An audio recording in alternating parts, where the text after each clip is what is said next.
Baik, Assalamualaikum. Salam sejahtera, salam GBN, salam Malaysia dan salam kuasa ketiga. Ya, jadi hari ini saya harap audio saya cukup jelas. Biar saya uji dulu ya. Assalamualaikum. Okey. Jadi saya harap audio saya cukup jelas sebab semalam ada gangguan sedikit. Dan saya nak minta anda semua untuk merujuk kepada live saya semalam di YouTube Regi J. Siritaudin. Tajuk dia, siapa yang melindungi Apandi Ali, adakah dia kebal undang-undang? Ya, jadi sila rajin dan pergi rujuk YouTube Regi J. Siritaudin. Tajuk dia, siapa lindungi Apandi Ali, adakah dia kebal undang-undang? Live tersebut disiarkan 11 pagi tadi. Okey. So hari ini saya ada perkembangan sedikit. Pertamanya, ada satu kenyataan yang telah dibuat ada beberapa kenyataan sebenarnya yang telah dibuat oleh GTA dengan Perikatan Nasional. Okey. Jadi sepintas lalulah, kalau kita lihat dari belah GTA, Tun masih terbuka untuk bekerjasama dengan Perikatan Nasional dan Pakatan Harapan. Okey. Dan sasarkan minimum, GTA sasarkan minimum 100 kerusi. Jadi bila GTA berkata dia sasarkan minimum 100 kerusi, itu adalah satu mesej tersirat bahawa ada ruang untuk kerjasama, sebab ianya berbeza dengan sasaran 120 kerusi. Kemudian saya terbaca satu kenyataan pula oleh Tan Sri Muhyiddin Yassin. Dia kata Perikatan Nasional tidak ada kerjasama dengan GTA pimpinan Tun Mahathir. Dia kata tidak ada perbincangan untuk bekerjasama dengan GTA. Bukan Perikatan tak mahu, tetapi kita memutuskan untuk bergerak ke hadapan dengan apa yang sudah dirancang dari awal.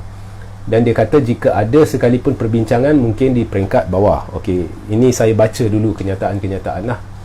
Dia ada satu lagi kenyataan daripada Muhyiddin Yassin yang mengatakan Perikatan Nasional selesai memuktamadkan pembahagian kerusi dalam kalangan 3 parti komponen di Semenanjung Malaysia, Bersatu, PAS dan Gerakan. Dengan semangat pembahagian telah selesai, nanti dalam beberapa hari kami akan datang dan tetapkan tarikh untuk setiap negeri masing-masing mengumumkan. Okey. Jadi pertama sekali, ini sedikit ya bercanggah dengan kenyataan-kenyataan yang dibuat minggu lepas. Jadi minggu lepas ya, Tun Mahathir memberitahu bahawa dalam minggu ini akan diumumkan calon. Okey. Begitu juga Muhyiddin. Jadi minggu lepas Muhyiddin dalam satu live dia beritahu akan umumkan pembahagian kerusi sudah hampir dimuktamadkan dan 2-3 hari lagi. Maknanya kalau kita ikut Isnin lepas sudah dimuktamadkan dan akan diumumkan. Tetapi kita lihat sehingga hari ini sudah Khamis, tidak ada pengumuman. Dan Muhyiddin pula berkata baru selesai memuktamadkan. Jadi ada percanggahan sedikit. Lagi satu, di dalam live yang lepas Muhyiddin mengaku ada timbul isu kerjasama melibatkan GTA setelah ditanya oleh wartawan. Jadi hari ini pula dia nafi, dia kata tidak ada perbincangan untuk kerjasama dengan GTA. Jadi kenyataan Muhyiddin ni bercanggah-canggah. Sebenarnya apa yang saya lihat ni memang ada perbincangan, tetapi masing-masing sedang bermain tarik tali lah. Siapa yang akan ini mungkin sebahagian daripada strategi, kerana mungkin nak ada perkara-perkara tertentu yang belum dimuktamadkan ya. Jadi masing-masing nak tunjuk, oh kami dah sedia nak umum calon. So kalau kita nak bincang, better bincang ikut hala ni, atau better bincang ikut hala tu. So masing-masing sedang bermain lah, cabar-mencabar sedikit lah. Okay? Sebab bercanggah. Muhyiddin minggu lepas dia beritahu memang ada ya isu kerjasama dengan GTA dah ada dibincangkan dalam perikatan, tetapi dia kena tanya parti-parti komponen. Hari ini dia cerita lain. Okey, so Muhyiddin membuat kenyataan yang bercanggah. So saya rasa ada perbincangan dan pendirian saya kekal. Jika GTA dengan Perikatan Nasional tidak kerjasama dalam PRU 15, ianya satu kebodohan, ya. Saya tak nak kata bodoh pihak ni ke bodoh pihak tu, ianya satu kebodohan secara keseluruhan. Sebab survey online ni jangan pelekeh, ianya satu petanda yang jelas yang tidak boleh diabaikan. Jadi survey online ni menunjukkan ada satu keterujaan di kalangan rakyat jika GTA dengan Perikatan kerjasama. Contoh, jika GTA berasingan, Perikatan berasingan, contoh GTA menang 20 kerusi, Perikatan menang 30 kerusi. Jika selepas PRU mereka kerjasama, jumlah 50 kerusi. Walau bagaimanapun, kajian menunjukkan jika mereka kerjasama, dia tak akan dapat 50 kerusi, dia akan dapat jauh lebih. Sebab ada sifat teruja rakyat apabila dua gabungan yang bekerjasama untuk menjadikan satu gabungan yang jauh lebih besar. Itu adalah bagi rakyat satu kestabilan. Itu adalah bagi rakyat satu tindakan yang boleh mengurangkan risiko esok hari berlaku situasi di mana kerajaan kurang stabil. Jadi daripada kajian kami mendapati, kami terkejut juga, tapi kami sudah mentafsirkannya sebagai satu kehendak rakyat, tak kira gabungan apa, asalkan kerjasama supaya ada kekuatan dan dapat membentuk satu kerajaan yang lebih stabil. Okay? So, jika GTA kerjasama dengan Perikatan, memang akan sapu banyak kerusi. Dalam bahasa Inggeris kita kata ada synergistic effect. So, jika tak kerjasama, itu satu kebodohan yang saya tak ada komen lah. Okay? Babak pakatan ini, GTA boleh kerjasama dengan Perikatan, tapi Pakatan kalau dia orang tak nak, tak payah juga, tak apa. Okay? Sebab Anwar sudah dalam dunia dia sendiri. Okay. Berdasarkan tinjauan online, memang kekal stabil, BN akan dibelasah teruk. Saya difahamkan dari sumber-sumber yang boleh dipercayai, perkara ini sudah dimaklumkan kepada Barisan Nasional dan Barisan Nasional sudah sedia maklum. Ini sekaligus menjelaskan mengapa kita lihat tidak ada undian online yang dilakukan oleh Barisan maupun Pakatan. Ya, tidak ada. Okey. Saya difahamkan Zahid sudah dimaklumkan perkara ni, dan memang jika peratus yang keluar memuaskan lah. Kalau peratus yang keluar terlalu rendah, itu cerita lain. Okey. Tetapi jika peratus yang keluar memuaskan, memang BN akan kena teruk. Zahid sudah sedia maklum. Okey. So sekarang Zahid akan terus mainkan faktor feel good. Dia akan buat perang persepsi, BN kuat untuk cuba menghampakan penyokong-penyokong atas pembangkang dan juga pengundi atas pagar agar mereka menjadi hampa dan fikir, oh kalau BN nak menang tak payahlah keluar mengundi. Ya, jangan tertipu. Okey, jangan tertipu. So depa kerah orang-orang depa untuk cuba ubah keputusan undian online pun tak boleh berjaya setakat ni, walaupun dah war-warkan. Seperkara lagi saya dah sebut dan saya ulang, ya, mana-mana undian yang tidak ada pilihan GTA dalam dia, tidak ada pilihan-pilihan yang tak ada di sana, ya, yang perlu ada di sana, seperti contohnya anda lihat tak ada GTA, Perikatan ada, Pakatan ada, Barisan ada, tapi GTA tak ada dan sebagainya. Itu boleh buang tepi, itu tidak tepat, ya. Saya lihat masih ada orang cuba kongsi, jom undi kat sini dan sebagainya. Itu merepek, buang masa. Okey, ada banyak tanda-tanda sebenarnya Zahid dan UMNO sudah terketar-ketar.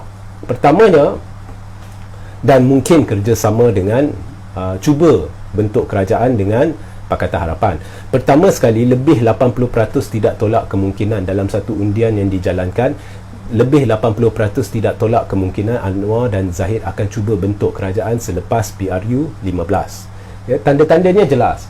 Okey, Zahid pertama sekali pada 22 Ogos 2022, Zahid pernah memberitahu jangan guna alasan parlimen tergantung sebagai alasan untuk tidak adakan PRU awal. Ini sekaligus bermakna Zahid sanggup masuk pilihan raya walaupun tahu Barisan Nasional akan kalah. Okey. Dan ini bercanggah dengan kenyataan dulu-dulu Zahid, BN memang pasti menang, ya. Dan jadi kita lihat ya, BN masuk pilihan raya ni bukan sebab dia boleh jamin kepada rakyat dia boleh bentuk satu kerajaan BN stabil, tak. Dia masuk pilihan raya ni kalau kita menurut kenyataan Zahid dalam convention MIC, sebab nak selamatkan tengkuk dia lah. Okey. Kedua, sehingga hari ini anda lihat Barisan Nasional senyap babak No Anwar No DAP. No Anwar No DAP, anda cabar, saya cabar, tapi babak tu dia senyap. Dia tak indah cabaran untuk bila saya kata letak dalam manifesto satu akuan bersumpah ditandatangani oleh semua calon. No Anwar No DAP lepas PRU 15 dia tak mampu buat dan dia senyap benda tu. Dan begitu juga Pakatan Harapan, kalau dulu-dulu pada PRU 14 no kleptokrat, lawan kleptokrat. Kalau kita lihat sekarang PKR babak kleptokrat dia senyap, ya. Dan cabaran untuk letakkan atau sebut no Zahid no kleptokrat dalam manifesto depa tak indah. Okey.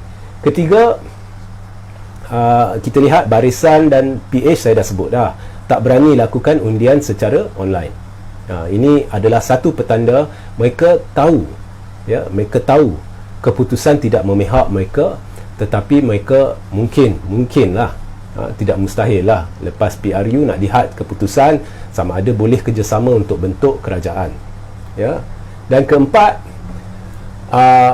seperti yang saya dah kata, Zahid sekarang sedang bermain persepsi.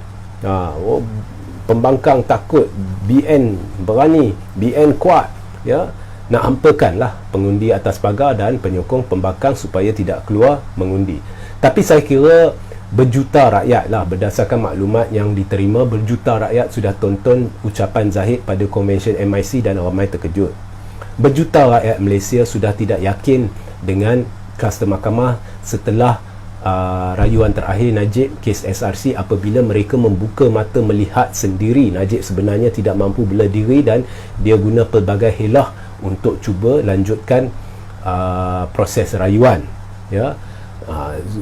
Bila kita lihat orang-orang yang menyokong Najib sendiri dalam dunia maya membuka mata dan terkejut dan mula menyerang Najib, okey. Dan ada kesedaran bahawa rupa-rupanya skandal 1MDB ni benar-benar betul, ya. Lebih-lebih lagi lepas kes skandal 1MDB dibicarakan di Mahkamah Amerika Syarikat. Jadi kesedaran ni luar biasa, ya. Dan Zahid pun saya rasa ramai, berdasarkan maklumat, mungkin lebih daripada 2 juta sudah melihat, lebih dari 4 juta sudah melihat pelbagai jenis undian secara online, ya.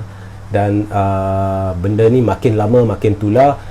Apabila saya mulakan undian online ni, ramai sudah berani dan mereka memulakan undian-undian masing-masing di saluran masing-masing.